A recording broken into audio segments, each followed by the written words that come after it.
fokus yang salah itu adalah ketika dia berfokus pada perbuatan jahat orang. Di satu sisi dia terus fokus pada sakit hatinya, lalu berikut dia fokus kepada orang yang menyakiti hatinya. Dia fokus kepada orang jahat itu, orang yang telah merugikan, orang yang telah menipunya, orang yang telah menikamnya, orang yang telah mengkhianatinya. Begitu dia fokus pada itu, maka saudara, yang terjadi adalah kita ini namanya manusia. Ini kan ada baiknya, ada buruknya. Kalau saya lihat Ibu Lin, ada orang baik. Tapi tiba-tiba terjadi konflik saya dengan beliau.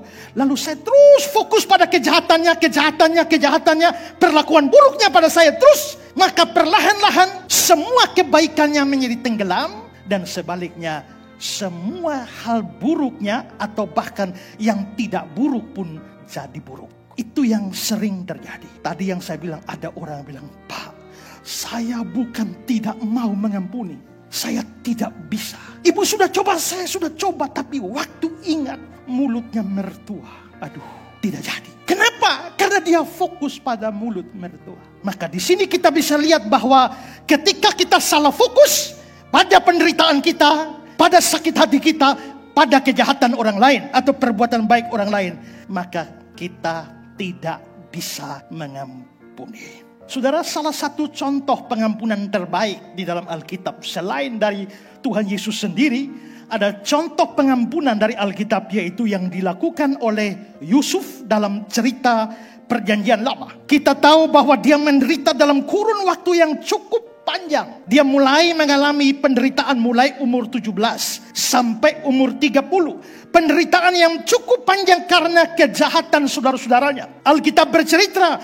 mereka iri hati dan selanjutnya berikhtiar untuk membunuh dia. Tapi selanjutnya membuang dia ke dalam lubang sumur, menjual dia pada pedagang-pedagang Midian, sampai akhirnya dia sampai di Mesir sebagai budak di rumah Potifar. Penderitaannya tidak selesai sampai di situ, bahwa ternyata di rumah Potifar dia difitnah oleh istri Potifar, dan itu menyebabkan dia menjadi penghuni dari penjara Mesir. Dan kita bisa lihat ini adalah kejahatan yang dia terima, penderitaan yang dia terima akibat perbuatan saudara-saudaranya. Tapi dalam kisah selanjutnya kita bisa lihat dia dengan mudah memberikan pengampunan kepada saudara-saudaranya. Dan biarpun tidak tercatat, saya yakin dari karakter Yusuf, dia pasti mengampuni istri Potifar yang telah memfitnah juga. Yusuf dengan mudah memberikan pengampunan kepada orang-orang jahat.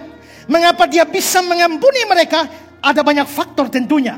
Tapi faktor penentunya itu adalah dia tidak fokus pikiran pertama, tidak fokus pada penderitaannya yang dari 17 sampai 30 tahun. Tidak. Juga dia tidak fokus pada kejahatan saudara-saudaranya yang lempar dia ke lubang sumur, iri hati, benci, jual dia.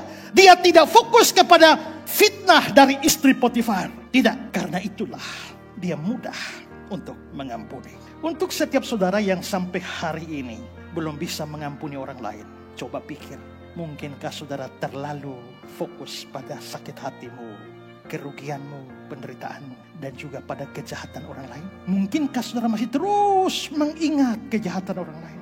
Pikirkan, seandainya Tuhan terus mengingat kejahatan kita, tidak ada satu pun dari antara kita bisa tetap berdiri di hadapan Tuhan. Tidak. Maka mengapa orang sukar mengampuni? Salah fokus.